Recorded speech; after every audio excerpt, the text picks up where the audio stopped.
Hello, everyone. Welcome to Around the World with Dane Waters. I'm your host, Dane Waters. It's always a pleasure to be here with each and every one of you. It's another one of those great days around the world. There's positives and negatives, as we always know, but sadly, most of the time we have to talk about the negatives. But we're going to talk a little bit about what's going on now. Listen, I have to do a recap, of course. Two major things: what's going on in the United States with the presidential election and then what's going on in the Middle East, and both of those we will get to. But what I want to talk about real quick is that around the world with Dane Waters, it's always most of the time we focus on the major spots around the world, whether it's the United States, whether it's Russia and Ukraine, whether it's the Middle East. But you know what? As we always talk about every single time on this show, every single part of the world is integrated and intertwined with what's going on. And today we'll be talking about the Balkans, what's happening in the Balkans. Now, for those of you, I had to go to Google just to read this real quick. The Balkans includes Albania, Bosnia and Herzegovina, Bulgaria, Greece, Kosovo, Montenegro, North Macedonia. So I'll make sure we say North Macedonia these days. A little bit of Serbia and Croatia. So those are the countries we'll be talking about today with our guest, General Constatin Popov, who we'll introduce here in a second on the next round.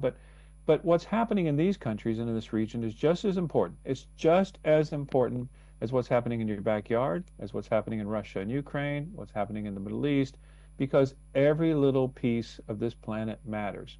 And the other thing I want to talk about real quick is before the break is that there are two ways to solve issues around the world.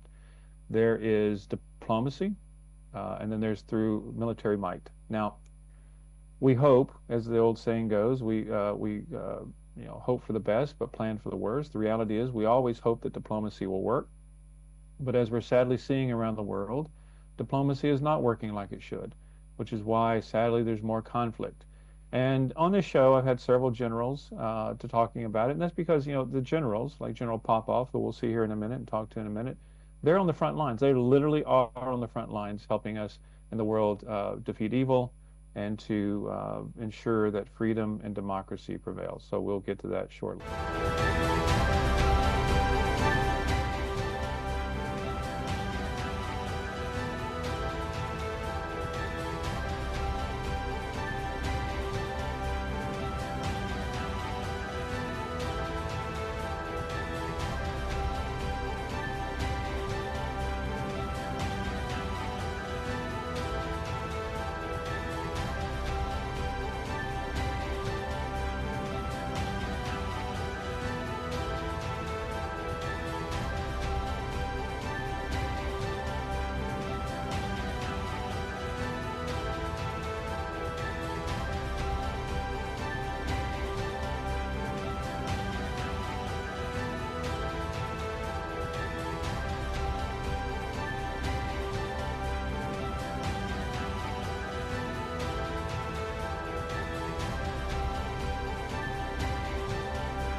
As you saw, as it's scrolling through the screen, listen, we can dedicate the entire show to the career of General Popov.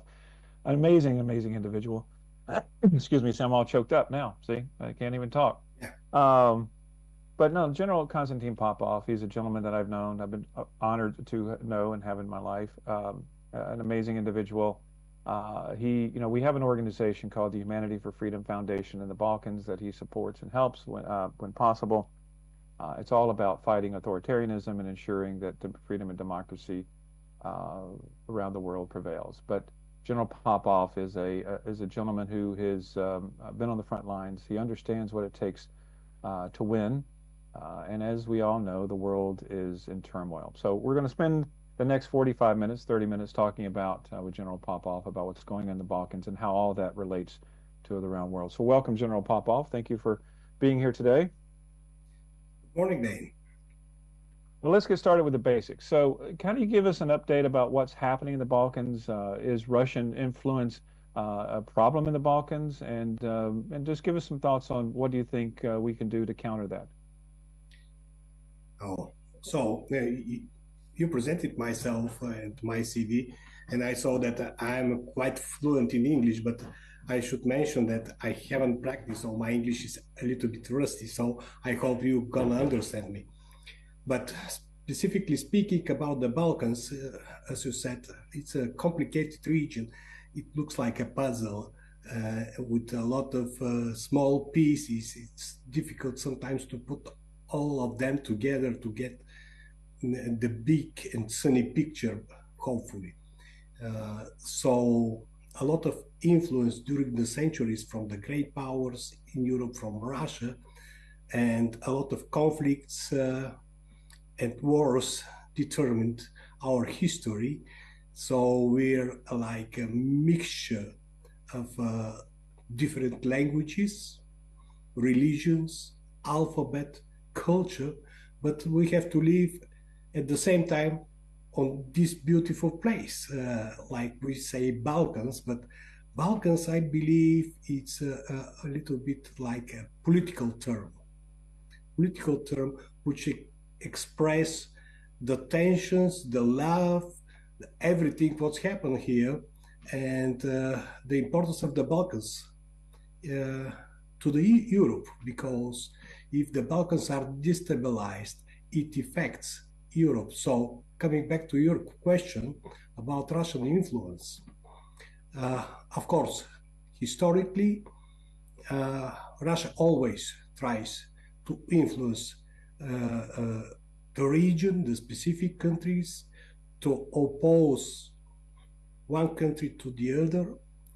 And we should be very naive if we think that Russia will miss this opportunity during the war, during their aggression against Ukraine, to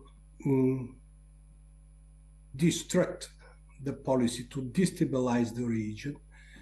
And what they do, how they do, probably we may go deeper in our talks later on. Listen, well, first of all, I have to say that your English is far better than any other language I know because I can only speak English and I don't do that quite well. So, I appreciate anyone in this world who can speak more than one language. So yeah, yeah. I mean, I've been to the Balkans, traveled around, been there with you.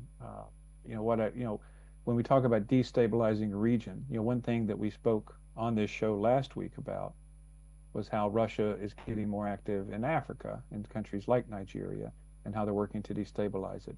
Like, what are they actually doing? Like, when we talk about destabilizing a country, what are they really doing in Bulgaria and the Balkans to destabilize the region? Of course, they use a lot of different tools to do that. Firstly, um, they use the social media to send their messages.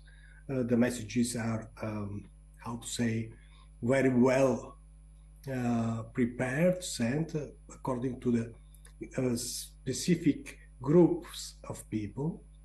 They use their influence to communicate with some parties, some leaders of the specific parties in the region. Of course, another tool is to destabilize the economy. And the war affected Balkans country, specifically their economy, because as you know, Russia was the main supplier of gas, oil, a fuel for the nuclear power plant stations. So with the beginning of the war, they tried to change the contract, the agreement with specific countries to be able to influence to the decision-making process of the countries, to stop the support of Ukraine. So the the trade in the Black Sea was damaged badly. Additionally, our countries should increase our defense budget. And at the same time, we have to take care about a lot of immigrants that come from Ukraine, in Romania, in Bulgaria. So it reflects finally to the income of the regular people, because the regular people are suffering because they cannot achieve their standard of life that they are expecting to have. So using all the specific tools, hybrid the disinformation, try to use their political links to the specific parts of our political environment. There is a very comprehensive Russian approach, Kremlin approach to destabilize the region. Well, and are they being successful? I mean, are the people in the Balkans and maybe specifically Bulgaria, are they starting to be more anti-West and pro-Russia? I mean, what are they being successful is the critical question. Yeah, they're quite successful, by the way. I mean, they're quite good focusing the attention of some groups of people about what's happened on the battlefield, who gains what, who attacks, who defends. So the main attention, the main message in the social media, even to the official media on the TV, some groups of Bulgarians are looking at this war as a soccer game, like Liverpool versus Manchester United. So the idea is to miss the main point, not to be focused on the humanitarian crisis. A lot of people were killed in Ukraine. A lot of homes and towns and villages were destroyed. A lot of refugees, millions, they left their own country looking for another opportunity. At the same time, many people, because of this very sophisticated disinformation that comes from Kremlin, are missing the big picture. What will happen, for example, if Kremlin win this war? And I strongly believe that if Kremlin win this war, we're gonna face another wars, because this war will open the Pandora box, and a lot of dictators and autocratic countries will see the opportunity to use the war to achieve their economical, political objectives, to stabilize their regimes. And at the same time, we are facing some regional wars, not to miss this opportunity to mention this one. But we see the war in the Middle East now, Israel defending their country. So I would say that you may see a line of wars which starts from Egypt and reach Belarus. And this line is broken only by three Balkan countries: Turkey, Bulgaria, and Romania. Can you imagine if these three countries are destabilized? Those two major regional conflicts could be a one global challenge, let me say this way, politically correctly, and we may face very global problems in the future. So that is what we miss to explain to our public, to our people, to our friends when we speak about Ukraine. And that's why Kremlin is so successful in doing these hybrid things in the Balkan countries. It's extremely fascinating. No one actually has even talked about the fact that you'll create that line all the way from Egypt all the way up, and basically divide the world in half. You know, we talk often on this show about how we are the precipice of World War III.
We are honored, as we talked about, having General Konstantin Popov from Bulgaria here with us. And just before the break, we were talking about how the world is heading closer to World War III. And let's dig into that a little deeper because just as the news was, they were showing the headlines and the highlights of the news on the screen before the break. It's all negative. I mean, around the world, there's war, there's conflict, and as you mentioned, we have the war in the Middle East, we have the Ukraine-Russian war, and the only separating line between those is Moldova and Bulgaria, and so let's talk about it. What do you think, honestly, as a military man? What do you think the chances of a global war are? Oh, I don't believe that we're gonna face in the near future. I probably will disappoint some analysts here, but um, I truly believe, as always been optimistic, that the wisdom of the political leaders are going to prevail. Uh, we should understand uh, what the evil is this war.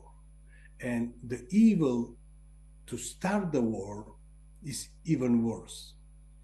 You should not take such a decision so easily, like Mr. Putin did, to kill the people, the humans to kill humans. So hopefully US and Europe will get good leaders that are going to describe a better future for the world, to have the vision what the world should look like, to have this positive attitude, to be able to convince the people that they can live in a better world, and to be prepared to fight for it, to fight for democracy and to defend their countries and their independence. So if we are prepared to oppose to the aggressive policy presented by Kremlin or some other countries like Iran, we may succeed and we may live in a peaceful and good world. Well, it's interesting you say that because, I agree. I mean, foreign policy is my thing, which is why we do this show, one of the primary reasons we do this show. And many people would argue, what is America's role in the world? What is the West's role in the world? Should America and the UK and, excuse me, others be the policemen of the world? The reality is that many people would argue that the West has abandoned their role in the global community. But let me ask you this: if America, regardless of the leaders, um, will people in the Balkans actually listen? I mean, are they more open to listening to what the West has to propose, or are they more likely to listen to people more of the cultural background, like from the Slavic nations, like Russia, in the regions like that? You mentioned that I prefer to think about US and European countries, UK, as a leaders, not as a policeman. Okay. So if there are leaders presenting what they can provide to the people as a good things, as a prosperity, the people will listen to them because we suffer and of this lack of the good news you said in the beginning of our talks. All the negative things are coming out from the screens, from the radio, from the social media. And I hope that people are wise enough to look at themselves as somebody who wants to prosper and to have a peace. So if we use this kind of messages coming from the Europe, from all our allies and partners, I think that the public will not listen all the negatives things, all the threat that comes from Kremlin. Well, let's go back. Historically, in the region, in the Balkans, we had the years and years ago. We had the whole war with Kosovo, Serbia, and what's going on. The bombings from the United States. Just out of curiosity, do many, what I'm finding around the world is you and I are getting up there in age, and so we remember these conflicts, but and the importance of these, and why they were important. But do you see that people in the Balkans remember the conflict that took place between Kosovo and Serbia and the region, and the influence of the Americans? And is that of importance to them to remember that? They remember. They remember, of course. And the people remember a lot of conflicts, by the way. Not only this one, because we are rich of the conflicts in this region. Yeah. So some political parties, some political groups are using these good memories to send their messages and to stay in power, because speaking a little bit nationalistic, speaking about the great Serbia, great Bulgaria, influence some groups of people. So yes, people, they remember, but they remember this one because they cannot, that there nobody take their attention. Nobody speaks about the future. So if you don't see your future, of course you go back to see the history and to try to repeat the history. Exactly. Well, okay, let's talk about winning and losing. So what do you think? I mean, we look at the Russian-Ukraine war. Uh, if Zelensky, if President Zelensky of Ukraine has to give up land as part of a peace deal, if he has to, I'm not saying he has to, but do you consider that victory, or do you consider, I mean, what in your mind as a military professional would constitute victory for the Ukrainians? I don't know. The victory should for Ukraine should be described by the Ukrainians. I cannot say which plan is the victorious plan, which end states will be the victory for this nation. Uh, but definitely, definitely, Russian policy, Kremlin aggressive policy should be stopped. Uh, for the Ukrainians, I understand that a little bit tired. The people lose a lot, and they haven't yet enough support from Europe and from United States to defend themselves. And we should be absolutely frank to say this one. And they are asking to get some military capabilities, but they do not receive them. So this may affect their decision, what they want to achieve as end state, and to stop the war. I mean, that's the issue. I mean, we talk a lot about winning and losing, and then winning and losing and victory is all. What is the definition of victory? If Russia takes some land and is given some land in Ukraine, whether it's Crimea, whether it's the Donbass, I mean, does that embolden Putin to continue to go into Moldova and then to complete this line that you talk about between Russia, Ukraine, and the Middle East? Who knows? But listen, we have 2 minutes left here, so let me ask you this question. This audience, it's a global audience, primarily a lot in Africa, but also around the world. If you had to get across one message to everyone listening to you, what would that message be? Ooh, ah, yeah, I really appreciate such a question. Uh, my message: stay optimistic, be ready, fight for the democracy, be yourself, and you're gonna succeed. Well, that's very motivational. It really is. No, and I agree, because I think that, I tell you what really, listen, what we do have to do is that we have as a world and also on news programs, is to talk more about the positives. Because, if we keep focusing on the negatives and the negatives and the negatives, it's by human nature, it's going to drag people down. And if you keep talking about the negatives, people want, a resolution to it. And so they're willing to compromise and do anything to end the war. And this is where we have to change it. We have to, in my opinion, tell me what you think about this.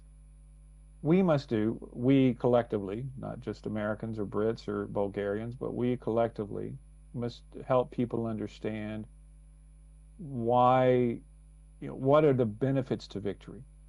Why should we fight this war? In America, as you know, it's a big issue where people say we shouldn't be part of it.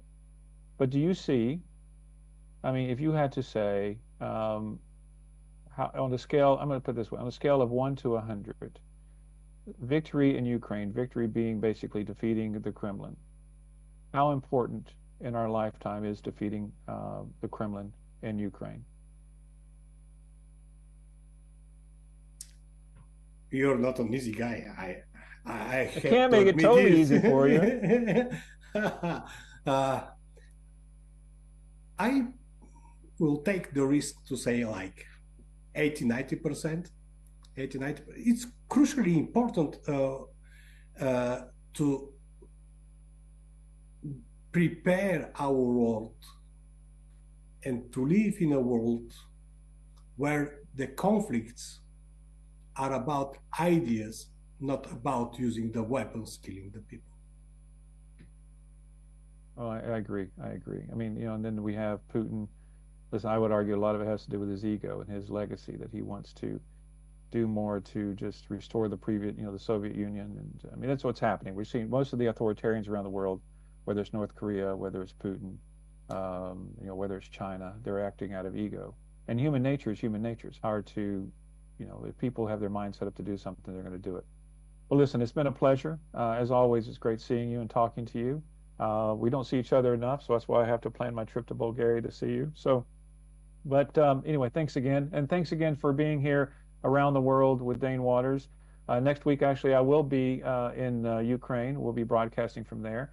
But thank you very much for being and watching today, and we'll talk to you soon. All the best.